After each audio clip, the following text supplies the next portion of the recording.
years. They have 5 grown children, four of whom live with a diagnosis of serious mental illness, and 3 were diagnosed during childhood. Our nominees, who knew Cathy very well and collaborated with her on training sessions, they are wonderful examples of what this award represents, and I am thrilled to recognize them today. But before I announce our recipients, I'd like to introduce Cathy's daughter, Stephanie Carter, Cathy's son, Steve Owens, and his son, and Cathy's grandson, Blaine Owens. They're down here in front. Wave, let everybody know where you are.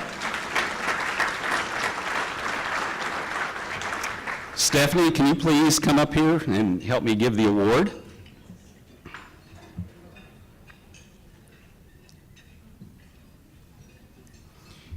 It's also important to note that this award comes with a $500 check and a stipulation that it must be spent on themselves. It is now my privilege, my real privilege, to introduce our 2017 Cathy Cunningham Mental Health Advocacy Award winners, Ed and Jackie Dickey.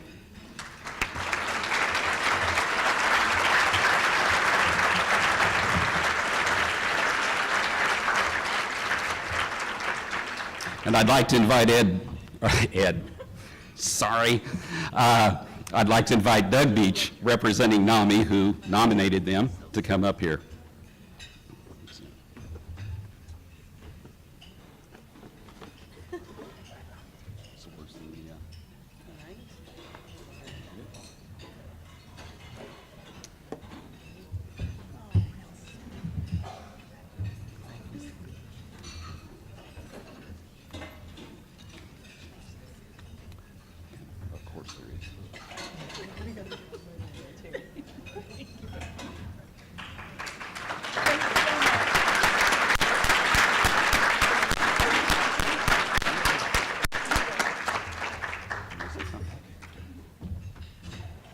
I'll let him say most of things, but I just want to tell you, advocacy is really important. Always speak up for yourself or your family. It will be remembered, and it'll come back to you too. So.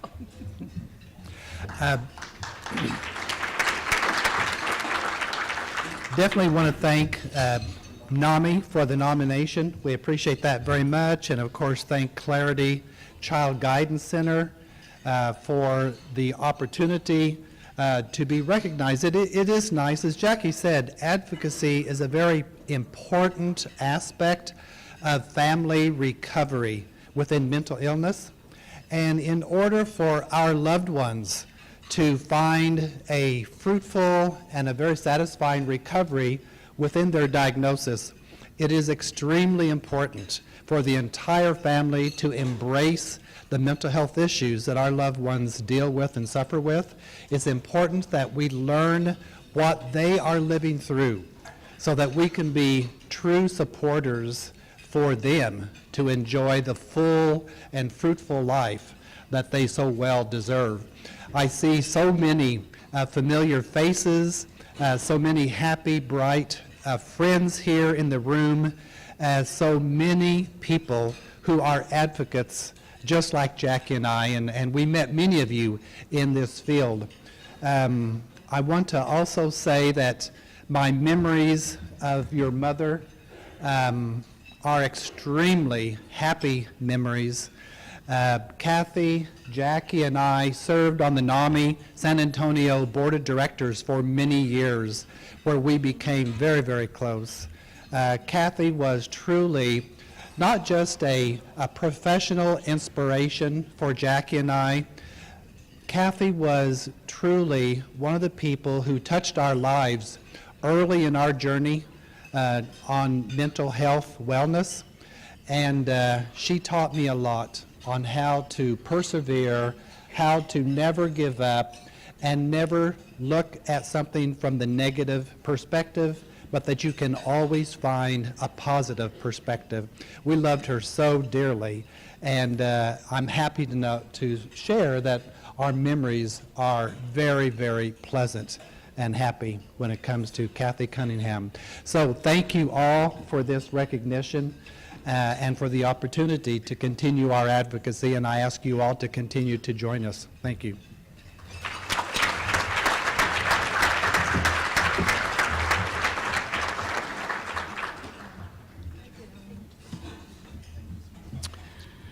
Thank you, Stephanie, Ed, and Jackie, and thank you for the nomination, Doug. The Dickies truly exemplify the attributes of the Cathy Cunningham Mental Health Advocacy Award, as I'm sure you could tell. We will award the 2018 recipient of ClarityCon next year. Details are in your syllabus if you know of someone who deserves this recognition. I would now like to invite Michele Brown, our Director of Development, to share some information about 1 in 5 Minds. Michele?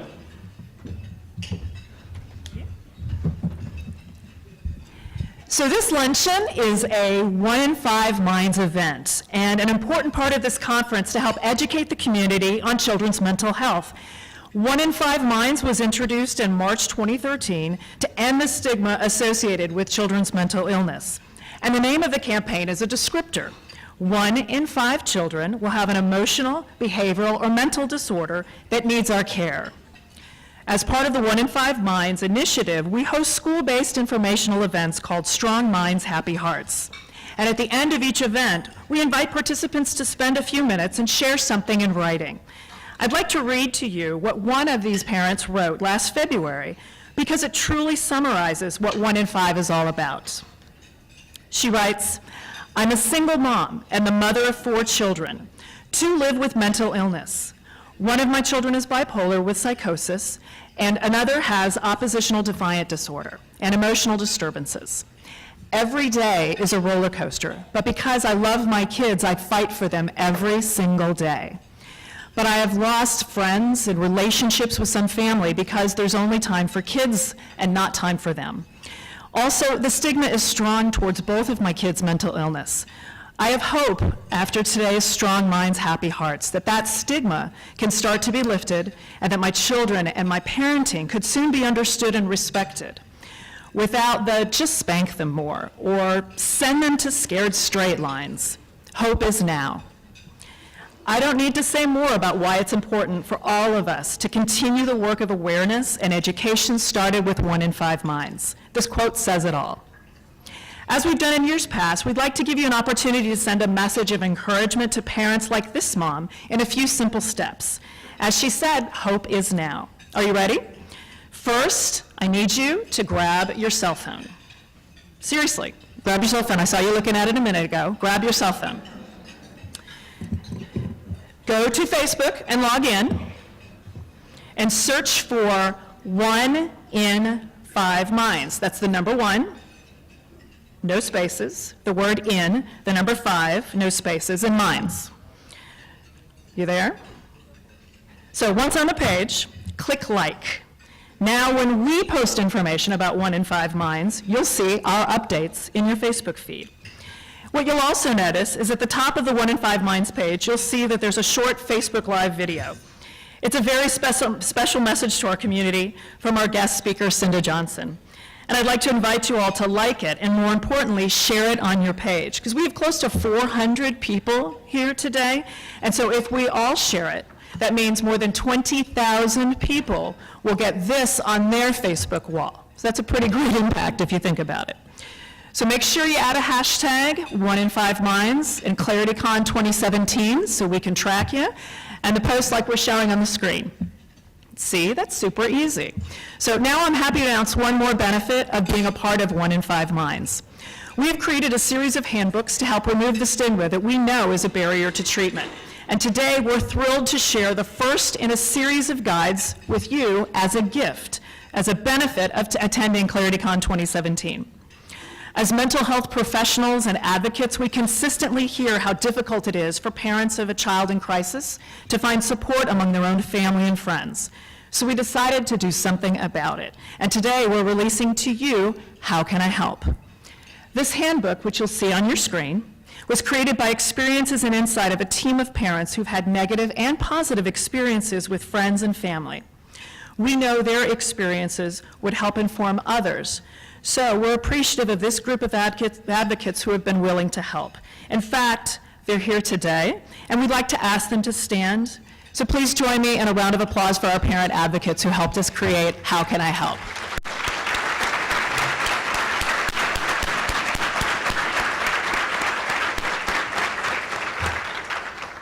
Thank you. Later today, you'll all receive an email with a link to access the handbook. We ask you to please download it, read it, share it, and let us know what you think. We all know when we talk about children's mental illness, we start to peel back the stigma and let families know it's okay to ask for help. We're also so proud to be able to work with you all to facilitate that support. And now it's time for our special luncheon presentation. Our luncheon and speaker is sponsored by Community Bible Church. CBC has been deeply involved in our mission, and we truly appreciate their support. And now I'd like to introduce Jeanne Postell. She has a master's degree in social work and is a pastor and a director of marriage and pastoral ministries at Community Bible Church. And Jeanne will introduce our speaker.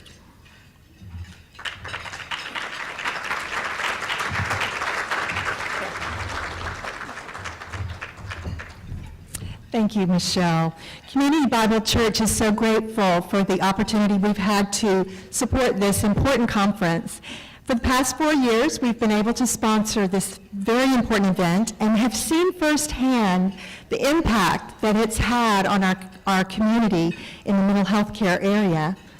Thank you all for taking the time to be here and to invest in the lives of children and families in our area.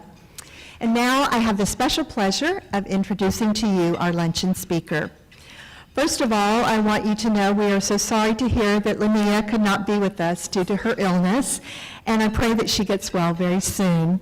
But even though she's not here, I think we should know a little bit about this remarkable young woman. Linea Johnson is a graduate of Brown University with an executive master's in healthcare leadership, and also Seattle University with a major in English and creative writing. Prior to transferring to Seattle University, Linea completed 3 years at Columbia College, Chicago, in the musical performance program. Quite a talented young woman. Linea worked as an intern at the World Health Organization in Geneva, Switzerland, working in the mental health department. She's a national speaker and writer with a deep commitment to promoting positive mental health care and decreasing the stigma that mental illness carries. She's traveled the country presenting her story, advocating for understanding and support for people with mental illness. Together with her mother, Cinda Johnson, Linea authored an honest and poignant book, which I hope you will all read. You will not regret that. It's called Perfect Chaos: A Daughter's Journey to Survive Bipolar, a Mother's Struggle to Save Her. Cinda Johnson, our speaker today, is a professor and the director of the Special Education Graduate Program at Seattle University. She's also the principal investigator and director of the Center for Change in Transition Services. She's a national leader in this area of transition from high school to post-high school settings for young people with disabilities. She's written articles and book chapters in this area of secondary special education and transition services for youth with emotional and behavioral disorders or mental illness. Cinda's on the board for Bring Change to Mind and writes blogs for The Balanced Mind. Her experiences writing, traveling, presenting with Linea continually teach her more about advocacy, human rights, and mental illness. She loves to travel for pleasure as well, and she enjoys learning about other cultures, people, and places. She likes to hike, entertain, learn about the brain, read, write, and spend time with her wonderful family. So now will you please join me in welcoming to the stage our distinguished guest, Cinda Johnson.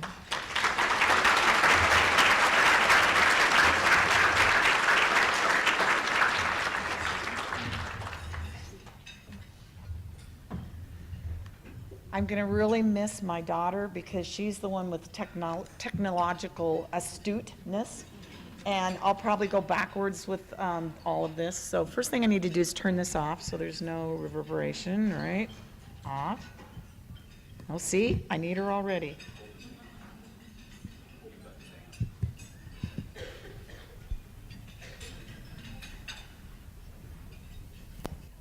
Okay. I think it's okay, right? All right. See, I told you I needed her. Thank you so much for inviting me to be here. What an amazing organization. And the people I've met and the commitment that you have is absolutely wonderful. So I'm going to start off. The first thing I'm going to do is get my computer up here so I know what I'm talking about. I'm going to start off in professor mode. Tells me my password's incorrect, so hold on. It's my grandmother's first and middle name, so now you all know what it is.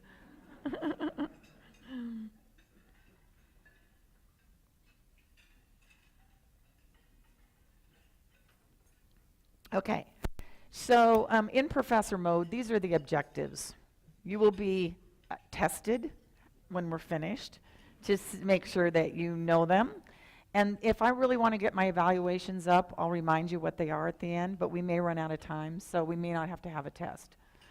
So I hope that you gain from this that advocacy is important and that families and teams that stick together can make a difference. So let's get started. Starting off with, next slide, please. Oh, I'm the one that's doing this. See? I'm just going to point to you, Gerard. It was like, next slide. My daughter never lets me hold this because I go backwards. There. All right. So I'm going to start off in professor mode, absent-minded professor, actually, right? You guys all know this. Everyone is touched by mental illness. The thing that to me is most surprising is that 30% of our students and young people who have mental health conditions don't get treatment. And I think the reason they don't get treatment is because they don't know where to ask for it and who to talk to and who to trust. So all of you here talking about this makes a huge difference. So I'm a professor. I teach this stuff. I'm like super transition queen, preparing people for life after high school. I know everything about mental illness. Ha ha. Stay tuned for part 2. So these are my children when they were little. And because I had all this expertise, I kind of thought that I would raise them up to be reliable, healthy, great kids. And, you know, we'd have some bumps and bruises, but otherwise things would be okay. My older daughter, Jordan, is 7.5 years older than Linea. Kind of a second mom for Linea. And Jordan is very different with temperament than Linea is. Jordan told me, quote, "I don't get sad, I get mad." She's a feisty one.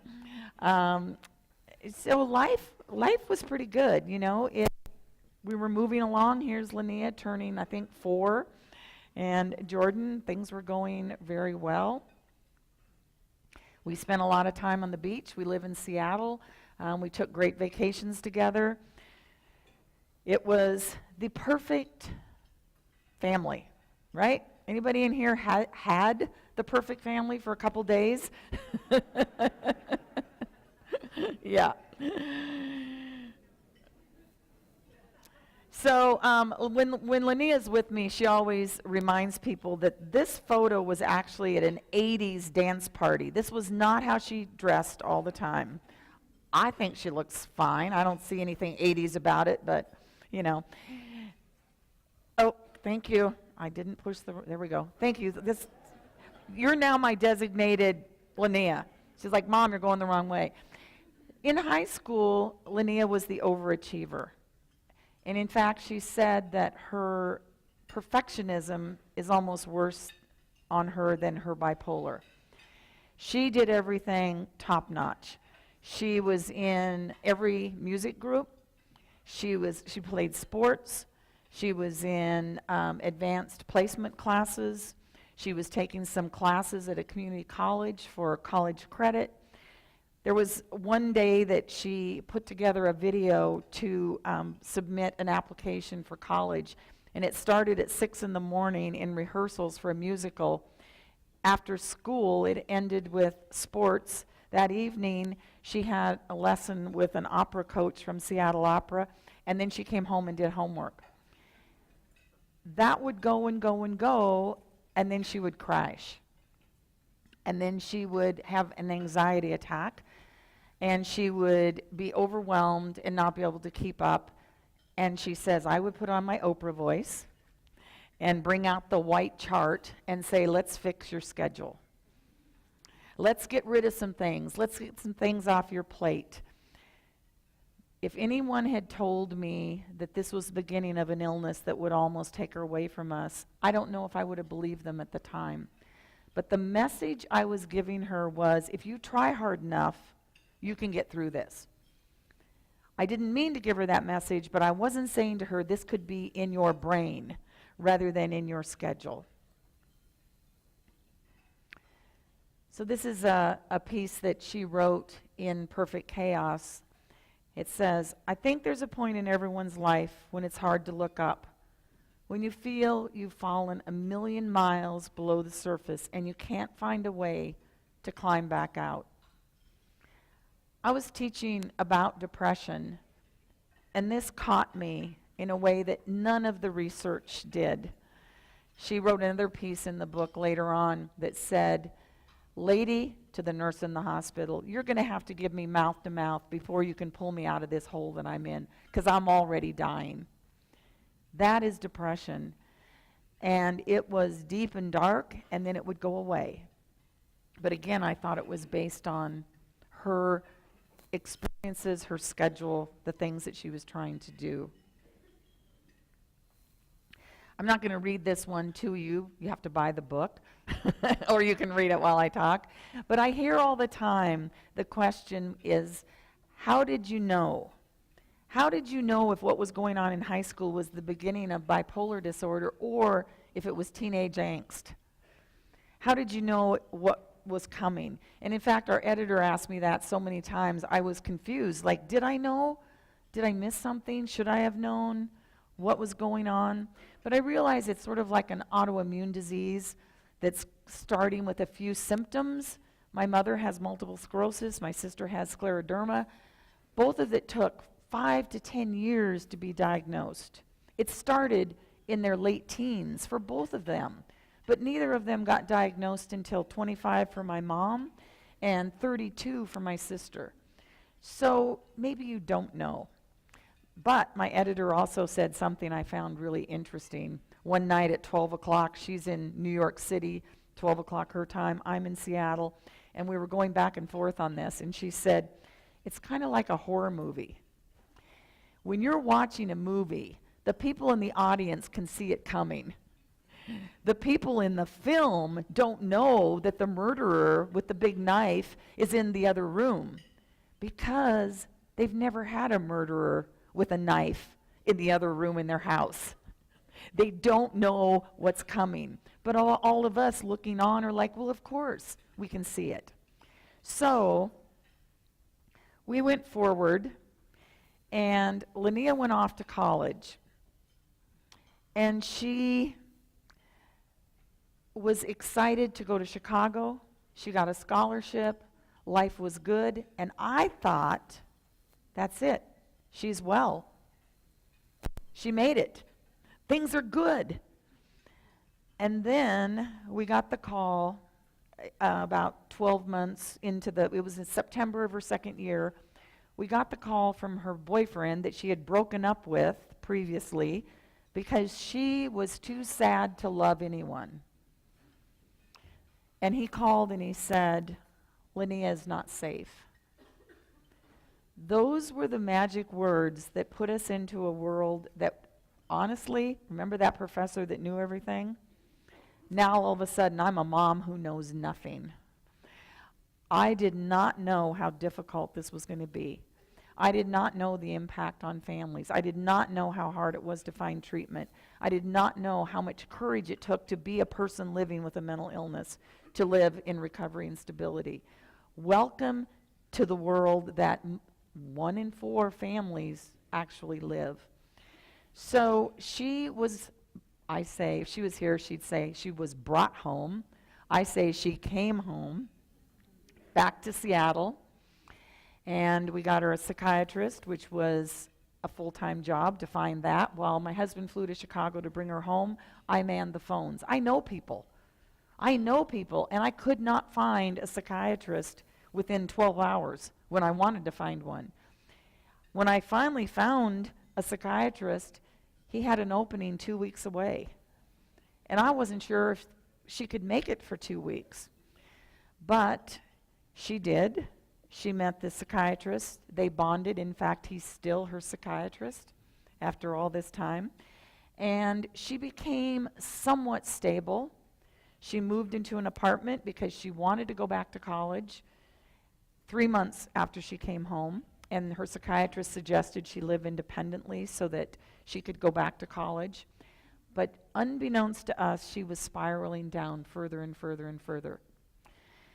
She was the ever-perfectionist to put a plan together to end her life. She had a CD. Everyone has a CD for their plan, right? So they can listen to the music.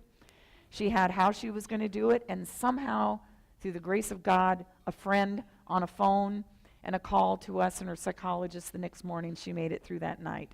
She was hospitalized at our critical care hospital, Harborview, but we went in through the ER psych unit at our trauma hospital in Seattle. We did not know about Clarity in Seattle, if there was one. We went through the ER, and she ended up in the lockdown psych unit with mostly older men who were homeless with drug and alcohol addiction. And I looked around and went, these are not our people. This is not like my daughter. And within 24 hours, I was like, yes, they are. The only difference is we have resources and they don't. The only difference is they have a family fighting for them. We have a family fighting for her, and they don't. So she was in the hospital. She was moved across to another hospital for 4 days, happened to be in the hospital that my husband worked in, taken by ambulance. She was moved back to Harborview because that's where they have ECT, electroconvulsive therapy. It depends upon the audience, but we typically say that's shocking, isn't it? And the NAMI audience laughs. The DBSA audience laughs. The brand new medical residents freeze. Humor has kept us going. So she had ECT, and at the same time she was having ECT, my dad was having his heart shocked because it was out of rhythm. And I thought, why not tell the truth? Why not tell the truth? So this is the note she wrote the day after she was moved from the lockdown unit with nothing. She was moved into a unit where she got a pencil, and she said, remember, this is so weird because every once in a while something hits me that I haven't looked at in a while, and I get so emotional. This is it. I haven't read this in a while because she's not here, so I put this together last night. On Tuesday, you were happy. And she says, Mom and Dad, I want to put that beside my bed because I want to remember that no matter how bad it gets, I can be happy again. So I kept that note all these years, and it's in a little file with her medical bills because I never want to forget how much was covered by insurance, how often we fought to move beyond 10 days. This was before our friend Patrick Kennedy was pushing parity. We really have a file of this life. So she's well, right?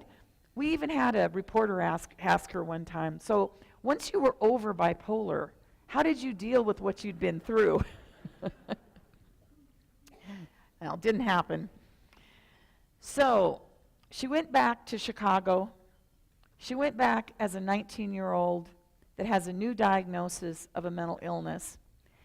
And this may be a surprise to some of the parents in here, but a lot of 19-year-olds in college drink. And some do drugs. And she was at an arts college. Not that artists do more than other freshmen, but she went back to a college where there was a lot of partying going on, and she has this new illness. And even though she was better when she left, she got back and she had no one to talk to. She had no one that said this is normal. She knew no other 19-year-old with a mental illness. And she had been on 14 medications by then and decided that, you know what, these aren't working, but alcohol makes me feel better. Marijuana makes me feel better. Cocaine makes me feel better. And I'm not saying anything that she wouldn't say. I flew home on a plane one day, and I was thinking about this after this incident in Chicago, and I thought, I don't want anybody to know this. But then I started to cry on the plane with two people next to me, wondering what was wrong with me, and I thought, this is all about my pride. We need to talk about self-medicating for people who have mental illnesses. We need to talk about self-medicating for young people that haven't got a diagnosis yet. We need to get that out and talk about it. I went, wait a minute, I am not ashamed. My daughter was so ill. In fact, she was so ill and felt so badly that she overdosed on her anti-anxiety meds. Took the entire bottle, but the girl that she is, before as she walked to the music building, she was a music major, voice and piano, to hand in her papers and her homework, she kept taking the meds all the way, turned her paperwork into her professor and said, I'm ill, I'm not going to be able to come to class today. And that professor never even said a word except thank you. And then she found Charlie, ex-boyfriend Charlie, and she said, you need to take me to the hospital. She went to the hospital in Chicago. We got the phone call. She had overdosed. And I'm parroting her, and I'm also telling you, I see your faces. It gets better. You're going to see her at the end because she's going to Skype in with us. She says after that point in time, and this doesn't happen to everyone, but after that point in time, the light came on. Not because she was well, because she wanted to live. Quote, Linea. I've heard her said this many times. I was like, oh, alcohol makes you slow down, and it doesn't work very well if you have bipolar disorder. Oh, light bulb. Cocaine doesn't make you better when you have bipolar disorder or any other illness or even wellness. And she said, if I want to live, I have to start taking care of myself. And she did. At 20 years old, she quit drinking. She started living a healthy lifestyle. And she was well, right? No, she wasn't. But life went on, and I'll tell you about the rest here in a minute. Oh, that's awesome. There's a clock back there. So you don't have to remember, and I don't have to look. I can see, and I can see it. So I'm going to skip this one. You can read it, but I think the last part, what I truly needed was a comforting voice outside of my loving family that tell me that it was okay if I failed or even broke a few rules. She had a hard time forgiving herself. She thought that it was her problem to not get well. And she moved to this other side. And we found our voice. All of the writing in Perfect Chaos is from her journals. She didn't have nearly as much editing as I did because it was all journals from the time she was in high school on. She chose to share her deepest, darkest thoughts through these illnesses, these ups and these downs, through her journal writings. I went back and wrote my part. And we had a pretty amazing experience getting this published by our editors in New York at St. Martin's Press. We have an amazing agent. But before we did that, our agent said to us, do what you want to do, whether the Perfect Chaos is ever published or not. And what we wanted to do was share a story to say, this happens to every family. Every family has someone in their family they know who's gone through this. We should not be ashamed. We should not hide it. And we should also share stories of both hope and recovery, as well as stories of people who are struggling, and wrap them with our care. So, before the book was published, we got a call from Glenn Close, and she said, I'm starting an organization called Bring Change to Mind, and I've seen your work, and I'd like you to join us. We're like, what? So Linea flew off to New York exactly 1 year from when she was hospitalized, and sat at a table with Rosalind Carter and Glenn Close and Patrick Kennedy at an event in New York. And I'm not name dropping. I'm saying she came back to me and she said, Mom, I sat at a table with people who were talking in public about mental illness, who were talking about their own family's mental illness. This is what we need to do, is change people's minds and thoughts. And remember that guy in the ER that was there for 2 days because there was no bed for him? Remember him? We need to talk about him too. So we begin to talk, we begin to speak, we begin to write, we begin to share our story, and then Perfect Chaos was, what happened here? You can still hear me? Okay, I must have just turned my head because I was gone all of a sudden. Perfect Chaos was published, and we went to New York, and we had a book launch party, and we were thinking how special all of this was. We found NAMI. I'm sorry, NAMI for some of you, NAMI for us in Seattle. We found them. We've been walking with them and talking with them and presenting at their national conferences and listening to them. And when I get calls and emails from people all over the country with the most horrific stories, and they're so alone and lost, I get online, I find their nearest NAMI office, and I tell them, here's where you go. And a couple of times they've been too ill themselves to make that call, so I ask them, it's okay if I call, and then they can call them, and they will do that. I know a tiny little office somewhere in rural Georgia that now has one of the people they've connected with volunteering and running family to family. So we found this group of people. We found our tribe. And I better hurry up because we got some more story to tell. So everything's going great, and Linea decides that she's going to do an internship at the World Health Organization in Geneva, Switzerland. Fantastic. Until I help her pack 4 months worth of medication. And it hits me again, this is a lifelong illness. She has to go to a foreign country and do this awesome internship, dragging this baggage along with her of a diagnosed illness that takes a lot of care. And a little bit of that mom fear came back. Well, I admit it, quite a bit of mom fear. But she went. It was fantastic, and it set her pathway to wanting to work in mental health policy in the world of disability. And she came back ready to go on and work and get her master's. I talked about Patrick Kennedy.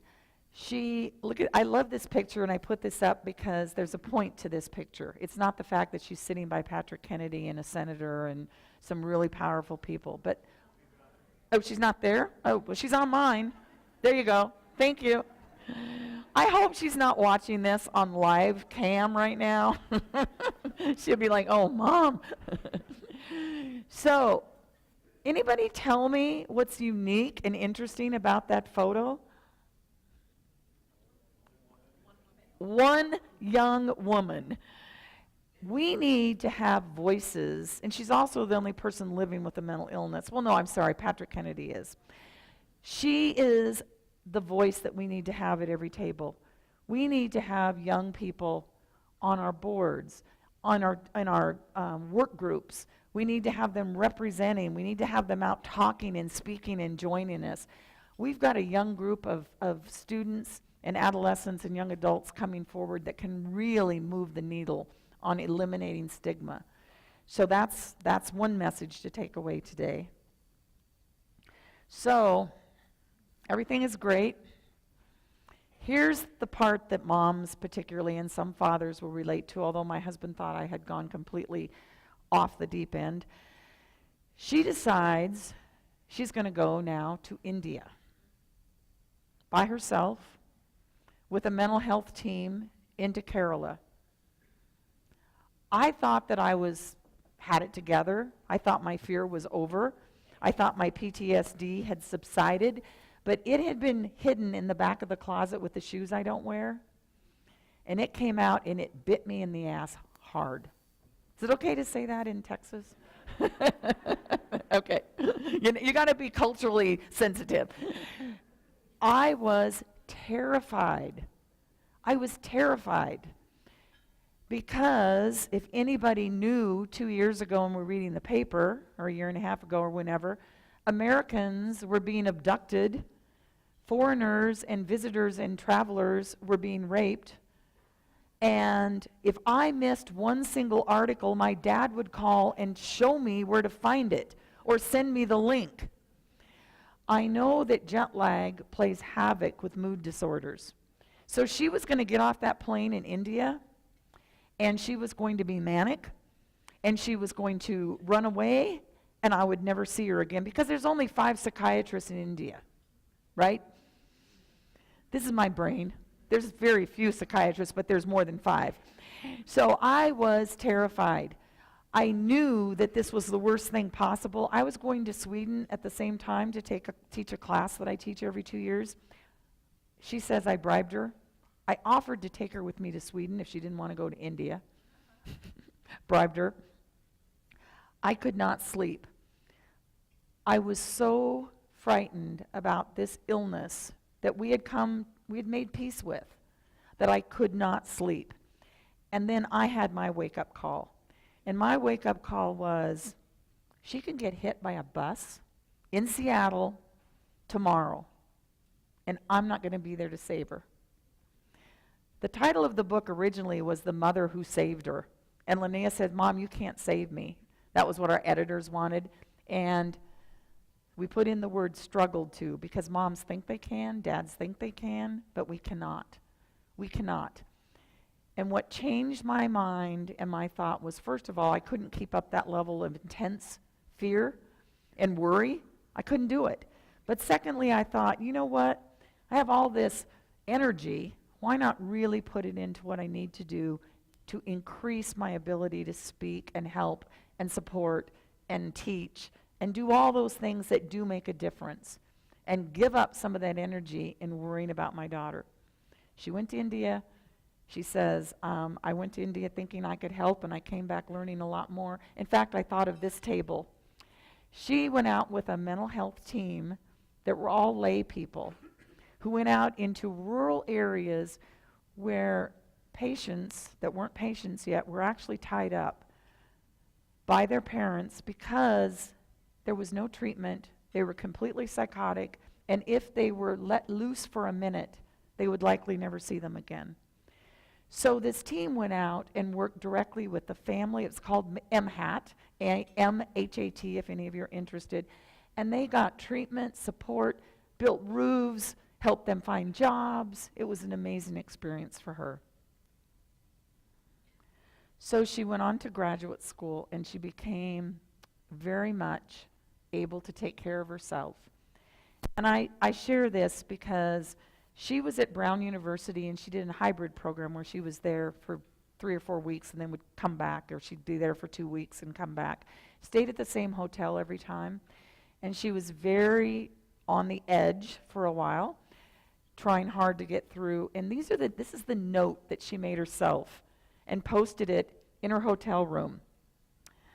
Run 4 times a week. Watch a fun video 3 times a week. Bed by 10:30, up by 7. 1 drink a week. No caffeine. Vitamin every day. 30 minutes of extracurricular reading and TV. Snack at 3 p.m. This is how hard she works to stay well. Her housekeeper, the person that changed her sheets and came into her room, who'd gotten to know her, stuck a note there and said, take 5 minutes every morning, visualize your fabulous day. Your best accessory is your smile. Don't forget to use it, to wear it. That was from the hotel maid that stuck it on her desk.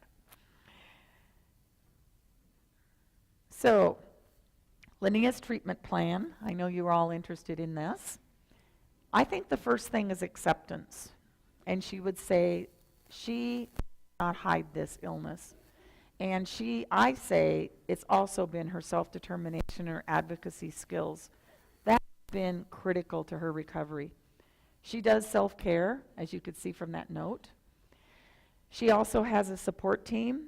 She looks for people that she can hang out with and be with that help her have a healthy life. And after her overdose and hospitalization in Chicago, she found friends that would go to a movie rather than wanted to party. She found friends that wanted to run and exercise and read and have a book club instead of go out and stay out late at night. She also has an amazing medical team. She has a doctor who has a great sense of humor. First time that we took her back to the doctor after she'd had a second hospitalization with ECT, his first words to her was, "Hey, you remember me?" Because her memory was affected for a couple of weeks afterwards. He made what could be very frightening normal. He normalized it. He made it funny. It's like he would not be joking about this if he were concerned that it would never go away. And she laughed and she said yes. Then she went back a week later and he says, "Hey, do you remember me?" And she said, "Yeah, and I remember you asked me that a week ago." She has a counselor that she works with on things like perfectionism, things like how to take care of yourself when you're an advocate, how to deal with the pain of this world. She talks about all kinds of things with her. And she also uses hospitalization when needed. I'm sharing this part of her story because she will say, "The last time I was hospitalized, I won. I won at being hospitalized. I knew I needed to be hospitalized. I got my advanced self-directive, psychiatric self-directive updated. I met with my family. I told them what I needed to do. I called Marty, my doctor, and said, I need to see you right away. He helped me get a bed in the hospital. We waited till it was open, and I drove her there, and she was hospitalized. And she went in knowing what she wanted and the kind of treatment she wanted. Very, very different than the first time. And what she would say, and what I also know as a family, is this illness, this bipolar monster, does not come out of the bushes and attack us anymore. We know it's coming. So one last thing before we get her in. Don't forget your treatment plan, caregivers, family members. I do these things like exercise and find fun, because when you're in the midst of this, you don't find fun. And people that you reach out to, sometimes it's like when you're pregnant and I'm not pregnant, but I remember this. Someone says to you, "Oh, let me tell you what happened to me." The worst possible story ever of delivery. You are so terrified you don't even want to have a baby. This is like mental illness. You tell someone and they either go, "Oh, I have a friend who killed themselves, blah, blah, blah, blah, blah." And you're like, "Thank you for that." Or they say, "Oh, it'll be fine." Or they change the subject because they don't know what to say. So finding that team that understands and can be there for you, and staying away from those that are not your casserole brigade. Therapy, I realized that I could be a good therapist for other people, but not for myself. I needed one. And then being an advocate. That has been hugely important for me. I am only going to show you these last few things because, whoops, going the wrong way. Sorry. She's probably on right now. Really going the wrong way. All right, I'm not going to go through these. You can have this PowerPoint. And these are back to the professor. These are the points of self-determination and self-advocacy that we need to teach anyone who wants to manage their own life with a mental illness. It will be, I'm sure, posted or email us. So, shall we bring Linea in? Yes, they're saying, please bring her. We're gonna Skype her, and she's been home ill with a flu thing. She feels better today, but still tired. So hopefully we can bring her up here and ask a few questions. Am I supposed to cover for a minute for her? Tap dance? Am I on? You are on. Hey, Linea. Yay. Hi, everyone. I'm really sorry that I can't be here today. I'm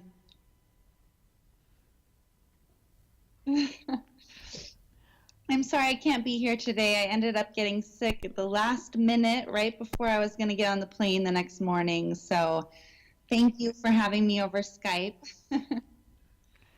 And we have some questions for you. We're going to do questions right now, correct? So there's a question. Yes, here comes a question, Linea.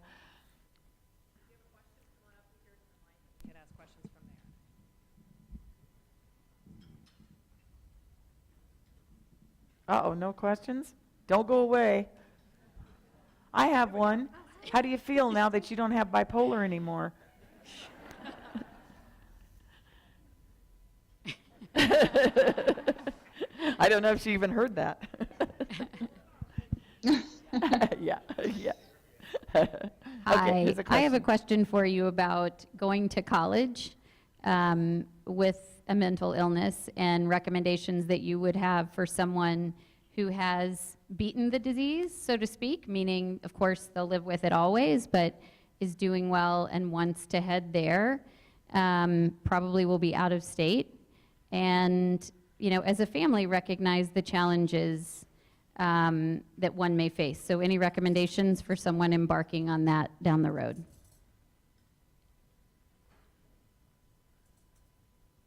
Gerard, can you repeat a little bit of that? Sure. So the question really is suggestions that you would have for someone going to college away from home who's also dealing with a mental health issue or condition. Okay. Yeah, I think that it's really important to make sure you set up a treatment plan before you get there. I think for me, when I went back to college after my hospitalization, we had a counselor and a psychiatrist already set up, and that really helped knowing that I had that treatment team. Then also having kind of the check-ins that you have available to be able to have your parents check in. They can't reach you, who can they reach? So I think that's also important.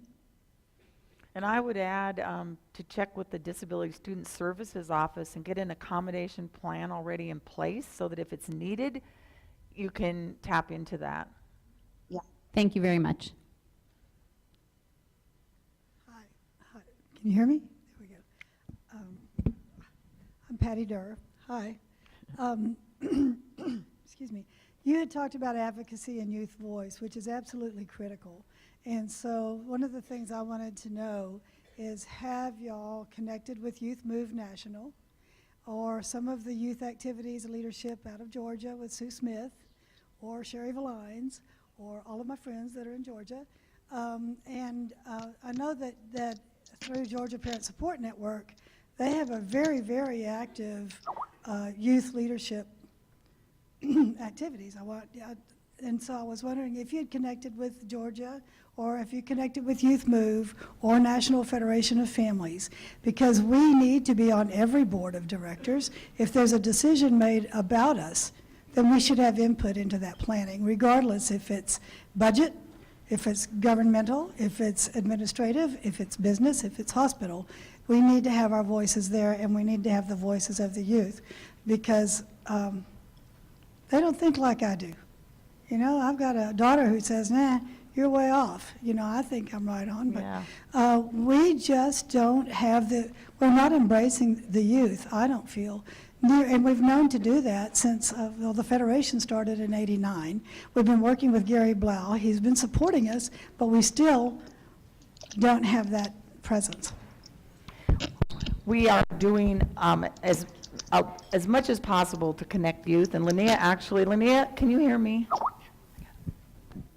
I don't think Linnea can hear me. I can hear you. I couldn't really Okay. hear that question at all. Yeah, Linnea did some work with DBSA, and she's done a lot of work with National Youth Organization. So the question was your involvement with trying to make sure youth voice is at the table.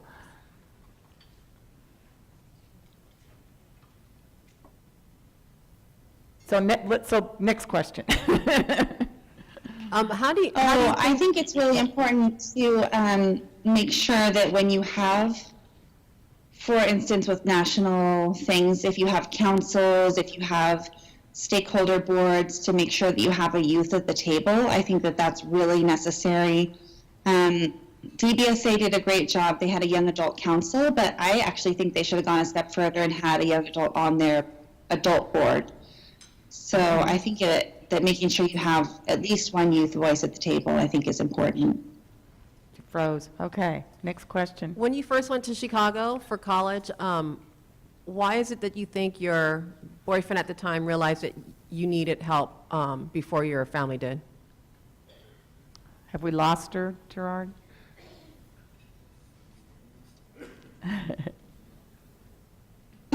No. I can hear you, Gerard.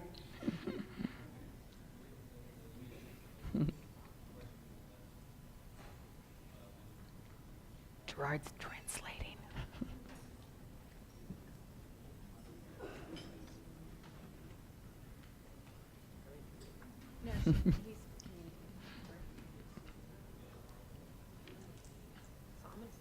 When I first went to Chicago, what? This will be the last question, I think, or one more. Oh, now I can't hear you at all. Uh-oh.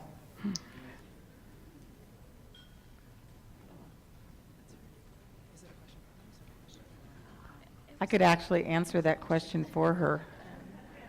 She hid out and lived in her dorm room and didn't tell anyone and didn't go to class, and eventually Charlie just forced her to say what was wrong. He knew something was wrong, and he said, "What is wrong?" And she said, "I can't stop seeing blood. I can't stop wanting to hurt myself." And he immediately went into action, wouldn't leave her, took her home with him to his mother's house, who was a nurse, and called us. So, he noticed, and he asked the questions. And I tell my students this: ask questions. Say, what's going on in your head? And be prepared for the answer. Because an answer like that would scare a lot of people off. But he was not scared off. So I think we've lost her. So another question, one more question, then we're going to end because we're at the end of our time. Cinda, I was going to ask if, when she went to college, and obviously now she's very comfortable with, sharing that she has mental illness, but at a time, I'm sure that was not easy. And so what were some of the things that she did, or what were some of her strategies with her friends, and did she have to change friendships based on, any sort of stigma? Yeah. Does that question make sense? Yes. Okay. And she say that one of the first really helpful for her is she read Kay Redfield Jamison's book, and she's a PhD psychologist that does research in bipolar disorder at Johns Hopkins, and she has and lives with bipolar disorder. And Linnea was like, here's someone who, my life isn't over. Here's someone who's a role model for me. So that was a start, but she didn't know anyone in college that had a mental illness. And in fact, she heard people at parties say, oh my God, they're so bipolar, and was afraid to say anything, but then slowly found this group of people who were not afraid. And it was role models before she started to relate to students and young adults her own age. It's for Kay Redfield Jamison's book, all of them. She wrote the Bible on bipolar disorder. And Linnea also has a number of, I wish I knew, I think it's on our Facebook page. She just wrote an article recently on best books to read that were helpful for her. So there's that piece as well. But I think finding advocates and role models and mentors is very helpful. So thank you all. I'm sorry that was a little twitchy there at the end, but I think you at least got to see her. And thank you for your time. It was wonderful. Thank you.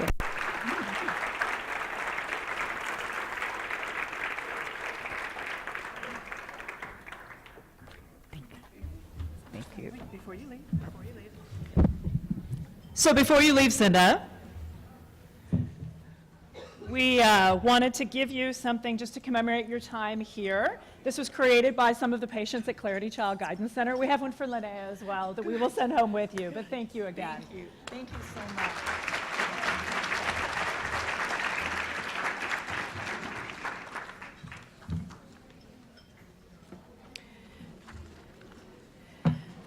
So we would like to let everyone know that we have a limited supply of the Johnson's book for sale over here on the side, and Cinda will be there to meet you and sign your copy. Before you go, we want you to understand that to mark your calendars for the upcoming Pathways to Hope Conference on August 11th, 12th at the Tobin Center. Pathways to Hope is a community collaborative ministry facilitated by the Bexar County faith community and by organizations throughout the city to break down barriers and help more families get help.